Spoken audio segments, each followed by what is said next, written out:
Welcome to an episode of the award-winning podcast Art Insiders New York. My name is Anders Holst. The theme of the podcast is New York, with a focus on behind-the-scenes conversations with fascinating people who are making an impact in the world of art, design, and architecture. In this episode, Susan Freedman, the president of Public Art Fund, presents current exhibitions, including Nicholas Galanin's impressive new sculpture In Every Language There Is Land, and Cada lengua Tierra at Brooklyn Bridge Park. Art installations at Guardia Airport by Jeppe Hein, Sabine Hornig, Owens and Sarah Sze.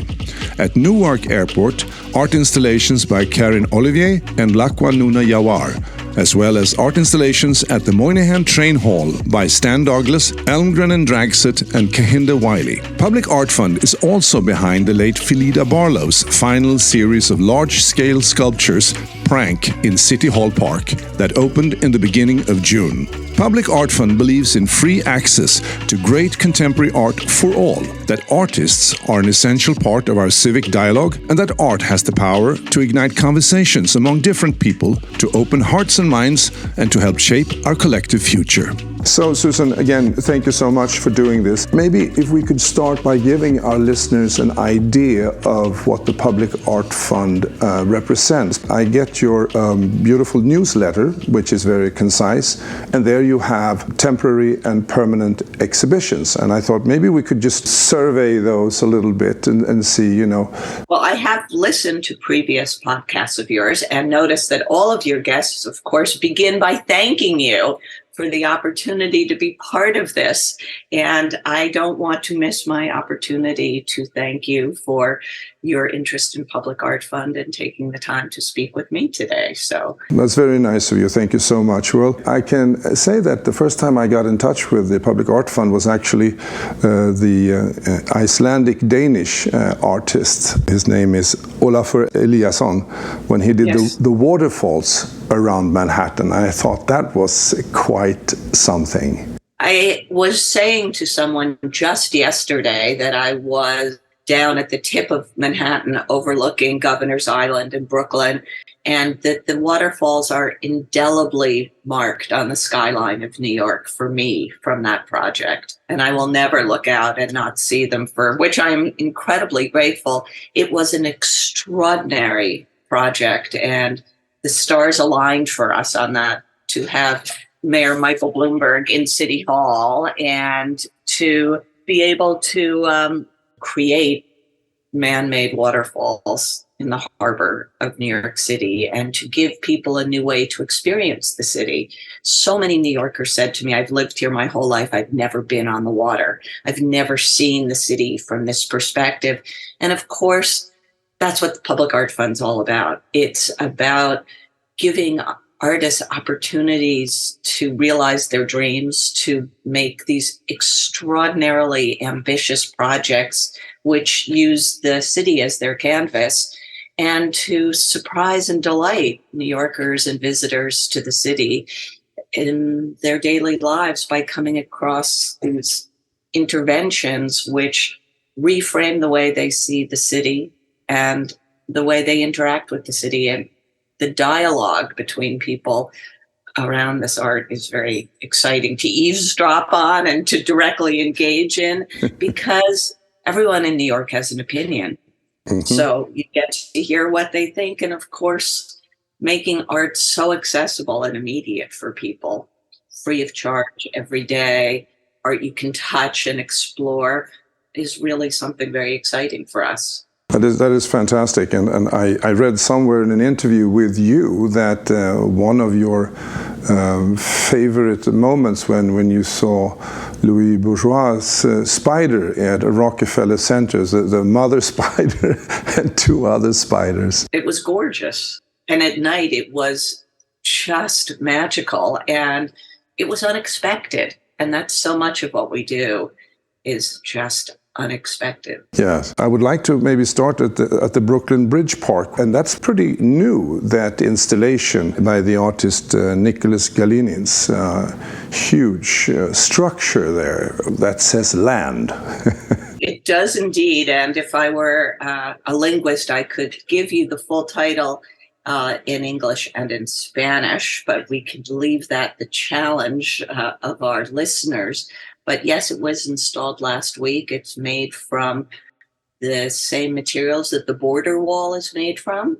And Nicholas is an indigenous artist living in Alaska.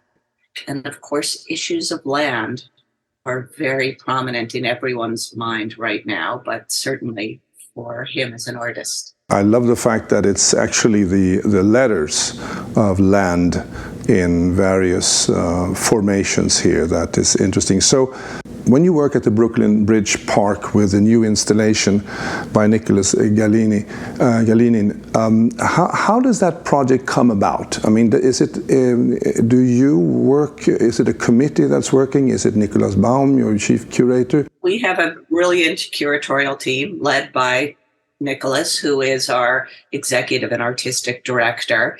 And very often what happens is we will invite artists to come work with us, and Nicholas or the curator working on the project will literally take to the streets with artists, and they will walk around New York City, visit some of our core sites. Obviously, we talked about the waterfalls. Those were not our core sites. That was a totally new area to be working in on the waterfront. So I think Nicholas Baum had it in his mind that Nicholas Galanin's work could be quite wonderful on the waterfront in Brooklyn Bridge Park. And I think when they arrived there together, it was certainly confirmed that Nicholas felt very strongly that he wanted his work there, and the dialogue in between the bridges next to the carousel, overlooking the skyline, and in a very significant piece of land in New York City that's recently been reclaimed for the public and turned into this glorious public amenity that is Brooklyn Bridge Park. So we curate internally and then get permission from whoever owns the land that we're working on. And in this case, it's Brooklyn Bridge Park. We make presentations to the park, and of course, we have an ongoing relationship with them. This is not our first piece that we've cited there. So it's a wonderful partnership that has grown over the years. So how long is your planning horizon then? Because if you commission work, that will take some time, and to get all the various permits and all the stakeholders. I've learned that in New York, there are many stakeholders that you have to focus on. So you must have a very long planning horizon in your work. In the case of the piece that's currently in Brooklyn Bridge Park, it actually happened very quickly for us.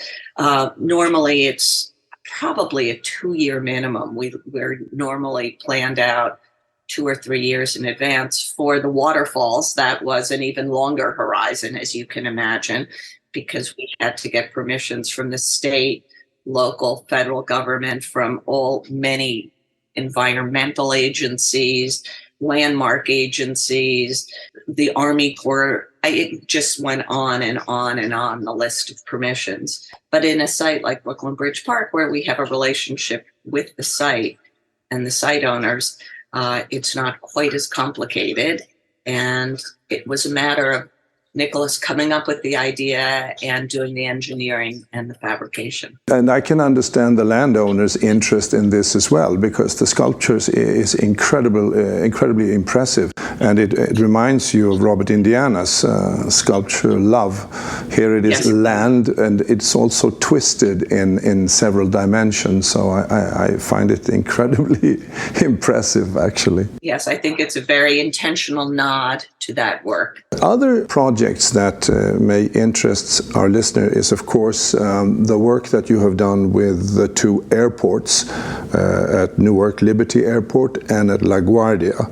And was this process different to the Brooklyn Bridge Park in terms of how it came about and the process of making this happen? The Port Authority is the connecting tissue between the 2 airports, but they both had different entities developing the terminals.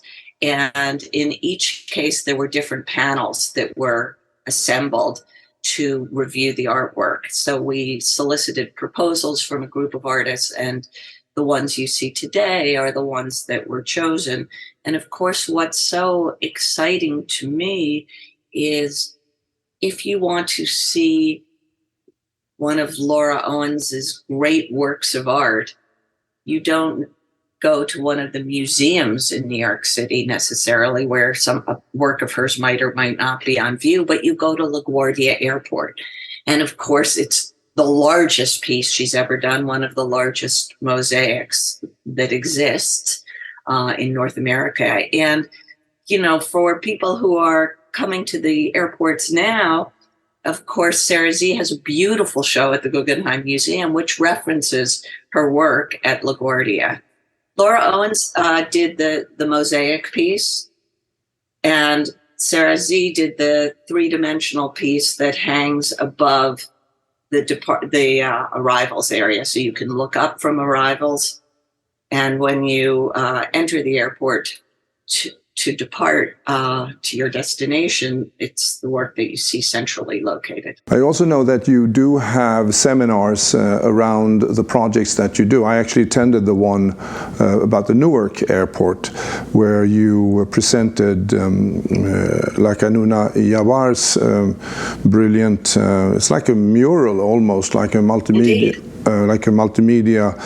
features, flora, fauna, and people, and I found that to be incredibly interesting and also very moving that the airport workers were part of this project and added to it, which I found was pretty interesting. And also you have at the Newark, you have Karyn Oliver's piece that is quite incredible. It's like a photo collage of Newark and its surroundings, and you can look at it from below and up and from above and down. And the perspectives change in both of them as well. The only thing that Karyn said was that she was a little bit worried that when the passengers, when they arrive at Newark, they're in a hurry, so they fly by her incredible piece of art into the check-in and stuff like that. And when they are relaxed and they're waiting for their flight, that's where the art object maybe should have been, because then you have the time to really contemplate. That might be the only sort of question there. Well, the cynic among us would say so many flights are delayed that when you arrive in the airport and find out that you unexpectedly have time on your hands, you can pause before you go through security. But of course, you can see Karyn's as you're exiting as well. But I appreciate her sentiment. We all find ourselves in need of stopping and pausing as we move about our daily lives. And I do think that Karyn Olivier's work gives good reason to pause. Well, it's highly recommended for all our listeners to actually go to Newark, even though you're not flying out of there, just to admire those two pieces. I really find them extraordinary, thought-provoking, and beautiful. Then LaGuardia, of course. Sorry. No, I was going to say, even as you're driving by at LaGuardia, you can see Sabine Hornig's work, especially at night. The beautiful piece that she's done of the inverted skylines, the skylines that speak to each other, connecting the parking area and where you would get your Uber or Lyft to the terminal itself.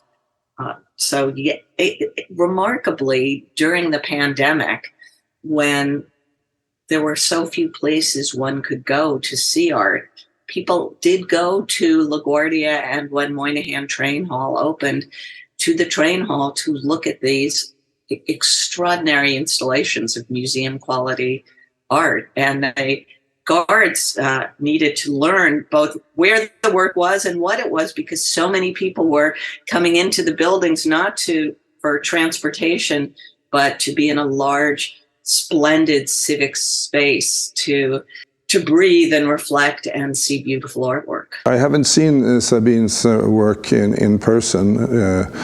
La Guardia Vistas with this incredible photo collage of 1,100 photographs of New York City, and on this beautiful wall lit up by the sun, obviously, and the lights. It's incredible.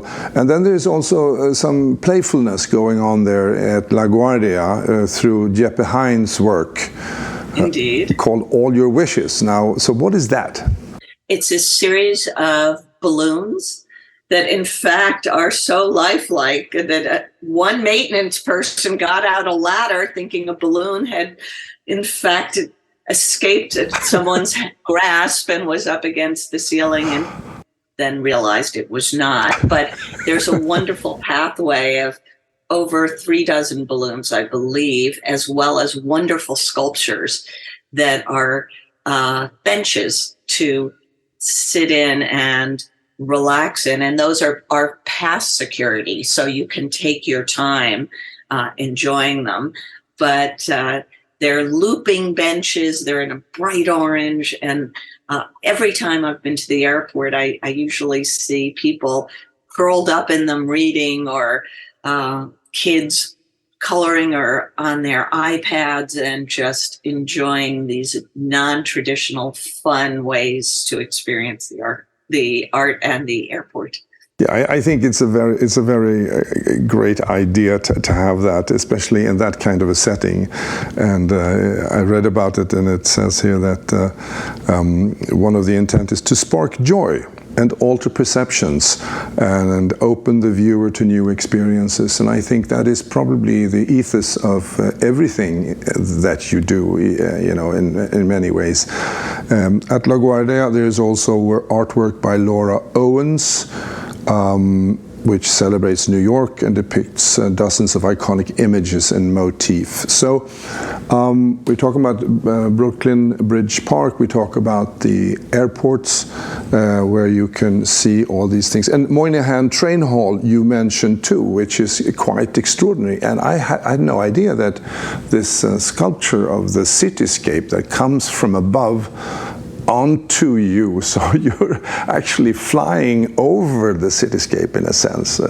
How did that come about? Elmgreen and Dragset are two very talented, a team of artists who we've worked with before. We did their swimming pool that was on its side, Van Gogh's ear, at Rockefeller Center. They took one look at this site, and when Nicholas walked through the station, because this was obviously a retrofitted, adaptive reuse, walked around, looked at the plans, the obvious place you think you're going to be placing artwork is either on the ground or on the walls. And of course, they said to us, no, we want you to put the work on the ceiling in these two glorious entryways. So that was quite unexpected. And as artists so often do, they took this challenge and met it, and then some, because I agree with you. I think this cityscape entitled Hive is nothing short of extraordinary. And you can see it as you're walking down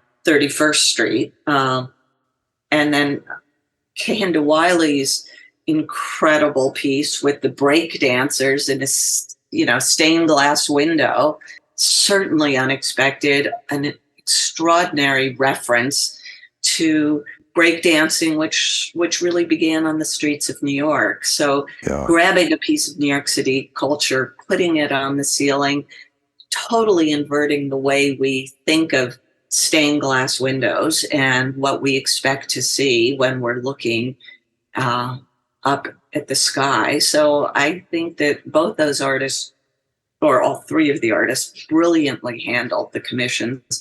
And of course, that Stan Douglas has a series of vignettes, photographs, which were staged based on historic references. He researched newspaper articles and every piece of historical information he could find out about Penn Station during its brief history, and staged moments of time that took place in the station. People think they're historic photographs. And in fact, they're not. They were staged during the pandemic, just to add a layer of complexity and challenge for all these artists. These works were all done during the pandemic. That's incredible. So, Kehinde, Laura Owens, Sarah Sze was the only local artist. So these artists conceived these works, worked with us on site, through all sorts, through phone calls with, video chatting, and didn't see their work installed for up to 2 years, 3 years after it went in because of the realities of travel during the time. Yeah. So they conceived of these brilliant works and then didn't get to see them.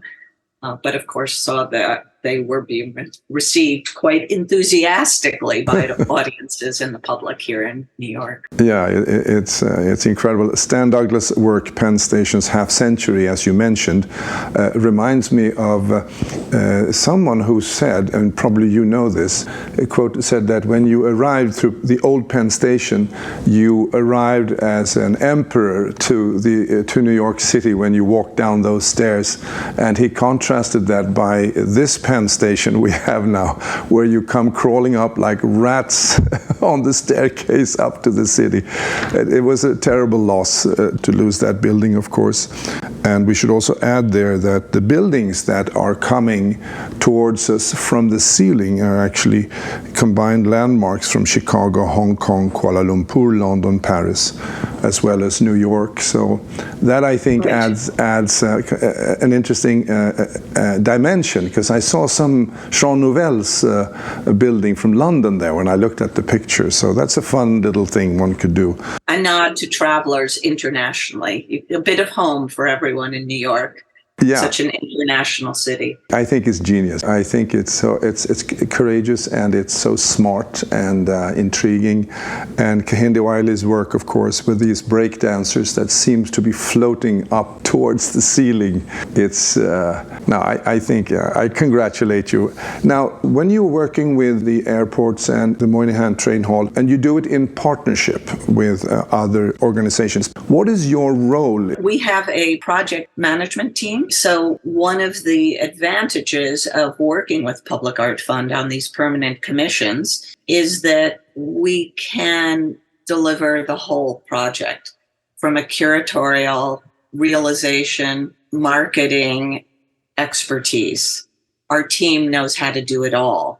So yes, we work with the architects and engineers who are building the facilities, but our role is focused, in fact, on the artwork and realizing the artwork and helping to promote the artwork and create this signage and the collateral material to give the public an opportunity to really understand what they're seeing and experiencing. And I know when you spoke with Sandra Bloodworth from the Art for Transit program, or MTA Arts and Design, she mentioned Bloomberg Connects, and we're very excited that we too are part of the Bloomberg Connects app, so that when people come in, they can look to the signage, see a QR code, come to our website. They can go to Bloomberg Connects and find out more and plan their trip to New York by seeing some of the diverse offerings that we have citywide.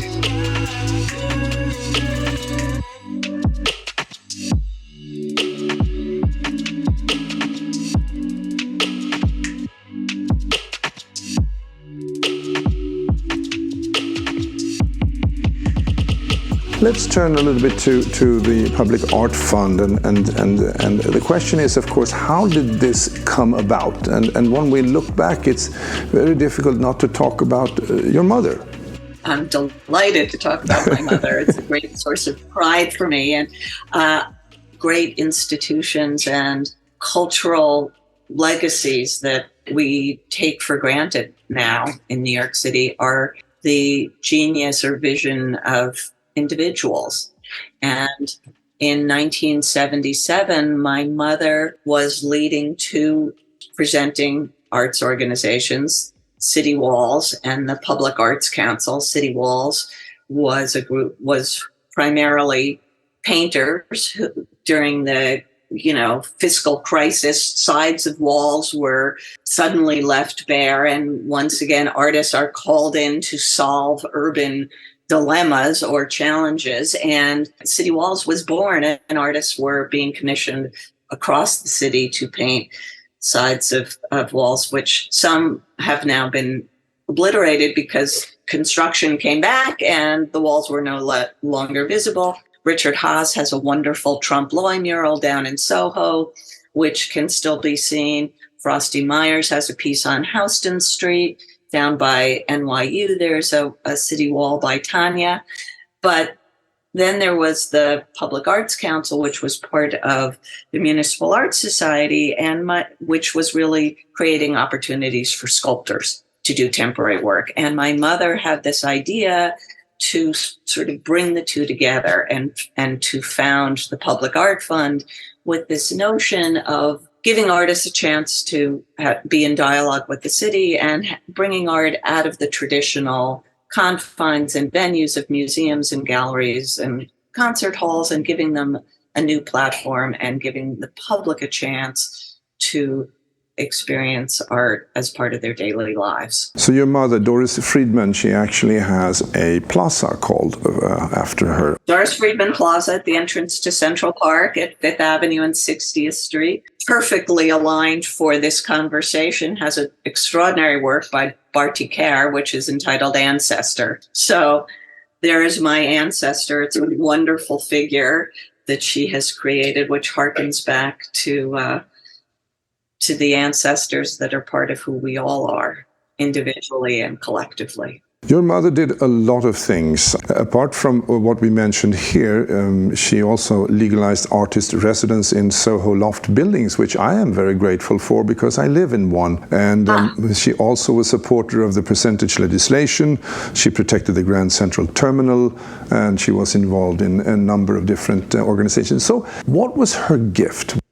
Two things. One, she was a social worker by training and an artist by passion. And she really believed that the works of art could change the way we feel about ourselves and about our city and about the way we interact as a society and as individuals. This notion that works of art can spark the imagination and nurture the soul and enable us to really see, as I said, ourselves and each other in a new way. Mm-hmm. So when she worked in the Lindsay administration as director of cultural affairs, she worked with Joe Papp to start Shakespeare in the Park and the Filmmobile and the Jazzmobile, and mounted the first public sculpture exhibitions that the city really was able to do. And she was also very involved in the civil rights movement and working with artists to both raise awareness and raise funds in an activist way. So this notion that artists have a way to see things that help the rest of us see the world in ways that are of great value and can be very nourishing for us as individuals. So it was the power of her belief. It was her ability to persevere, to not accept no, and to rally a group of supporters, to like-minded people. She was very compelling. She had a vision and she was passionate, and it was hard to say no. It's always easier, certainly with city government, to say no. But if you look hard enough, there's usually somebody who's very willing to be your partner and loves being given the opportunity to think differently or to create new challenges. And that was one of the gifts of the Bloomberg administration, because it came right from the top.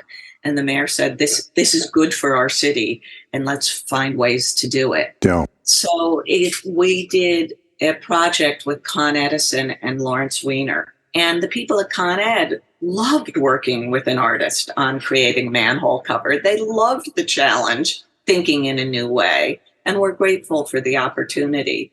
The people working on the waterfalls had never been challenged with this kind of task to explore all the contingencies to make a waterfall safe in New York City.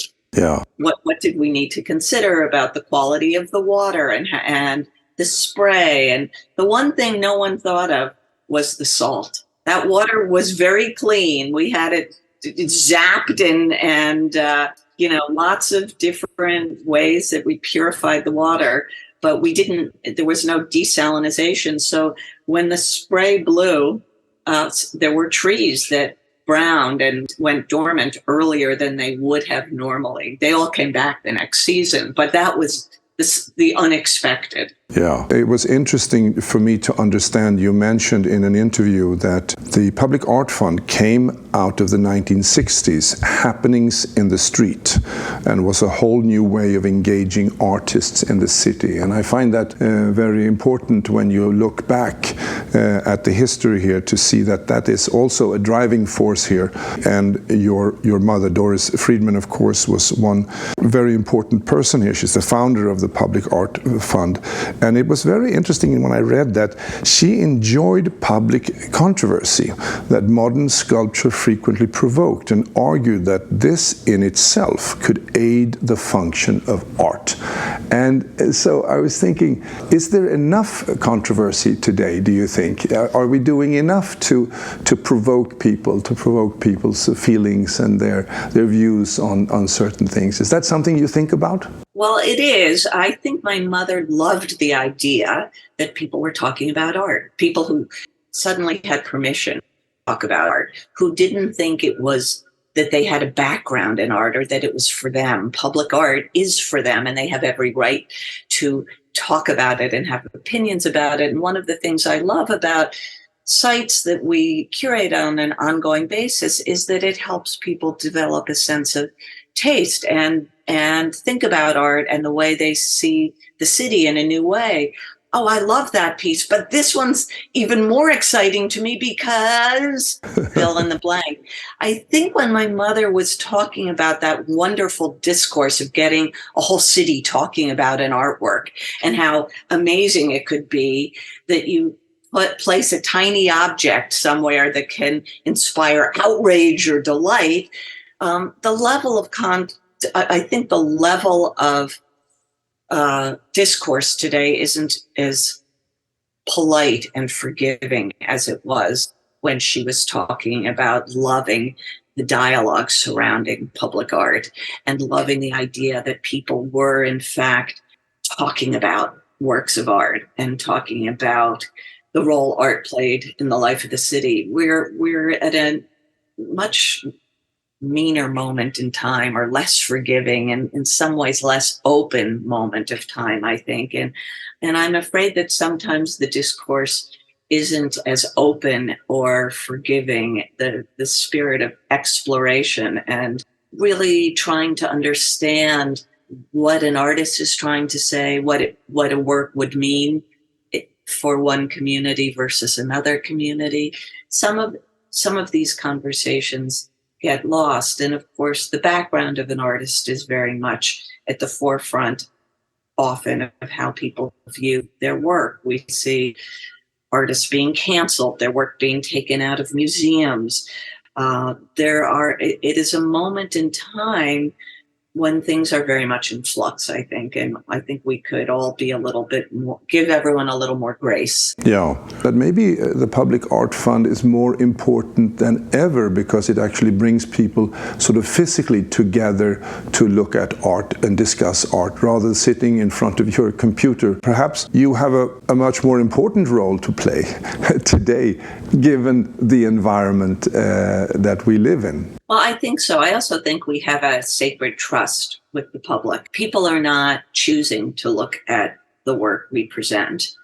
They're not paying admission or going to a museum or gallery on a free day or wandering. They aren't making the deliberate step to look at artwork. We're putting it into their daily life. Yeah. So I think that we take very seriously that role and the level of respect and sensitivity to communities. But along with that sacred trust, it goes both ways. And you'd like to think that same care that's taken with placing the art is part of how people receive it. And by and large, that is in fact the case. What people might not like it per se, but I think people like that it's there. They see the value of the exchange of ideas and having their mind pushed in a new way. I think people become most uncomfortable with art that they feel like they don't understand for some reason, and it makes them feel uncomfortable or feel less. I think that the art that we put out in public is very accessible, and the more time you spend with it or the deeper you go, the more layers there are to appreciate and understand and get even more out of the artwork. If you look at Nick's piece in Brooklyn Bridge Park, you see that it says land.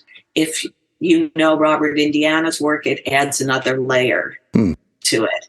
If you do the investigation to find out what the piece is made of and you realize it's the Mexican border wall fence material, there's another layer. If you find out that he's an indigenous artist, there's another layer. Yeah. So at face value, the work is very powerful, but the more time and more open you are to it, the deeper and richer the experience is, I think. You're absolutely right. And speaking of controversy, we spoke about that before. I noted that there was some controversy, or maybe it was a storm in a teacup, I don't know, with Ai Weiwei's sculpture, Good Fences Make Good Neighbors, at the Washington Square. There were some residents there that was against making the installation. But I read the article and I thought that it was pretty much everybody was communicating back and forth. What is your view on it now, some years later? It all had to do with the placement of the Christmas tree. Oh, yeah? And moving the Christmas tree 20 feet. It wasn't the artwork. It was the timing of the artwork. I see. And finally, somebody at the community board stood up and said, what does this community stand for? How could we be so inflexible that we wouldn't move our holiday tree 20 or 30 feet to allow this unbelievably important and beautiful work to be placed and to give a message that needs to be heard around the world? And we're known in this community for standing up for what we believe in. We have to be more open and more flexible. So we did get permission, and the controversy wasn't really about the art. It was just about the placement of the art. And it was somewhat of a surprise, I have to say. Yeah. It's interesting, though, that the piece is called Good Fences Make Good Neighbors, because it was a neighborly conflict. The interesting part of this is that that sculpture is now actually outside the National Museum of Sweden. Yeah, someone just sent me a picture of that. Yeah, it's from a building from 1864, and it's right there outside, and it's lovely. It's placed right by the water. Of course, that was a site-specific work, which was designed to fit within the Washington Square Arch, and it just goes to show the power that it continues to have in a new site. So even though a work is created for a site, that doesn't mean that it can't be powerfully relocated in this, a temporary work can't then move and have that same impact and power, which I think it very much does. How do you report to the board that we're accomplishing our mission? Is it a formal process, or is it more a conversation? Metrics of success are very much something that everyone in the art world talks about. If you're a museum, I guess attendance figures become something you can use. Social media is in many ways our visitor service desk. We engage with the public in a dialogue through Instagram, through Facebook, through Twitter, through the different social media channels, now more and more on TikTok. But I think that we have a unique board because they realize that the measure of success is the impact we have on the life of the city, which is very hard to quantify necessarily. But when you go to Brooklyn Bridge Park and see people running through the sculpture, sitting on the lawn, looking at the sculpture, when you see the sculpture as part of the skyline, I think it's clear that it's a home run. So it can be hard to quantify what success is. Is it an article that makes it to the front page of the newspaper? Is it being featured in one of the arts journals? Is it, the Post versus the Times. I remember when we did the piece with Tatsunishi, discovering Columbus, that it was on the front page of the New York Post, and the headline was "Hello, Sailor." It was, so we hadn't been on the front page of the New York Post before, the hometown paper. So there are many different ways of measuring success. Very often we get really wonderful emails and correspondence from the public saying thank you. Thank you for bringing this work to us. So how can people, our listeners here, how can they support your movement here? What are the various forms? You become a member. I became a member the other day. It doesn't cost anything, I saw.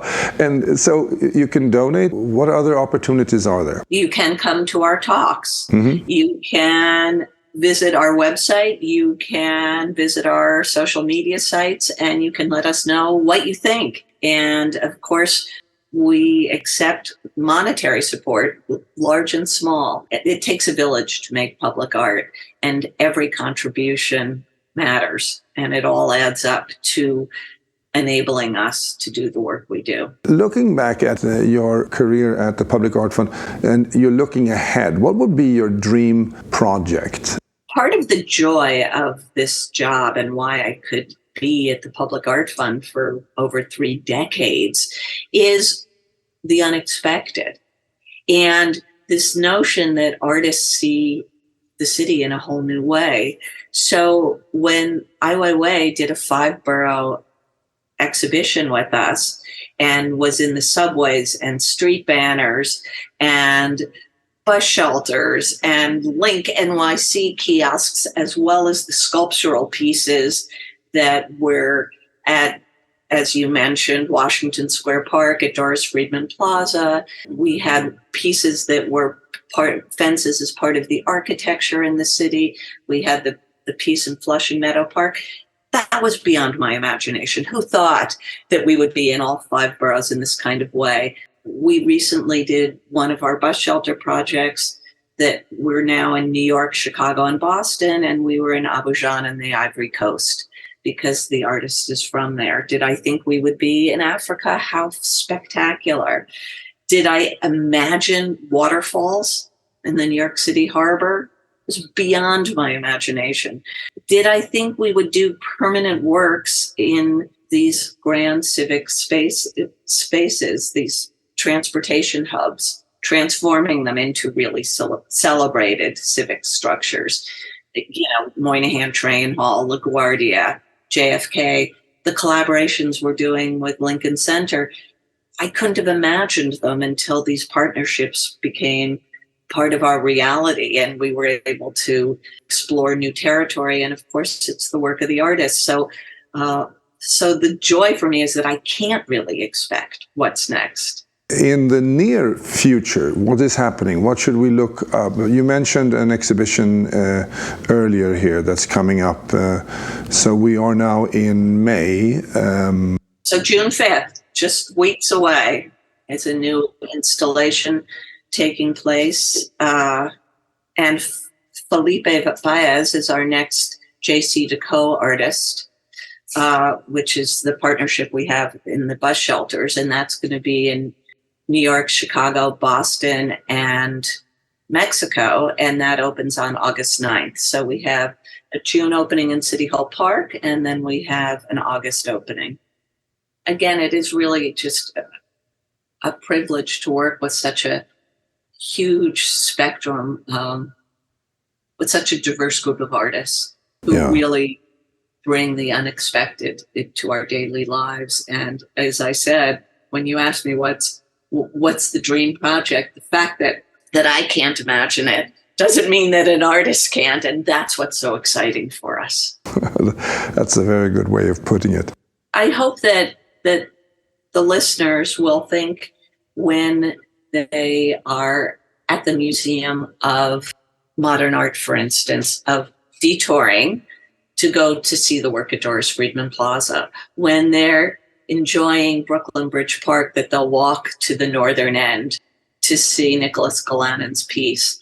When they're heading downtown, perhaps to see the memorial or to visit one of the cultural sites downtown, that they'll stop in City Hall Park, that they'll make a point of checking where they are. One of the fun things about our bus shelter project is their maps. So you can locate and say, oh, wait, here I am. One of the bus shelters is just a block away, or just down the block here, or if I walk 2 blocks there. So there are ways to just enrich your experience of the city with encounters with public art, and our website makes it very easy to do that. Bloomberg Connects right now is working on, as an app, coming up with adjacencies, which will in fact locate you and say, if you're here, you can go here. It's a wonderful public service because, of course, Bloomberg has great vision in the role that the culture plays in the life of the city. But yes, on our website, you can get maps of where our bus shelter projects are in Boston, in New York, and in Chicago, and you can plot out your trip accordingly. You can also just see on a map where our works are, and we're going to be engaging more and more on giving people ways to plot a day looking at public art, because what could be more fun than that, of course? What could be more fun than that? Well, Susan, I'd like to thank you so much for taking the time and to tell us more about the Public Art Fund. I love what is written here, that art has the power to activate conversations, to open hearts and minds and help shape the future. And that is really what you're doing, and it's a wonderful contribution to the evolution of this beautiful city that we love so much. So I'd like to thank you. Thank you. It's been my pleasure. This is Art Insiders New York, and my name is Anders Holst. If you enjoyed this episode and have family and friends who love New York and are passionate about the world of art design and architecture, please spread the word by following us on artinsidersnewyork.com or liking us on our Facebook page, Art Insiders New York. It's very much appreciated. Thank you. This episode was produced by UOM LLC, copyright 2023.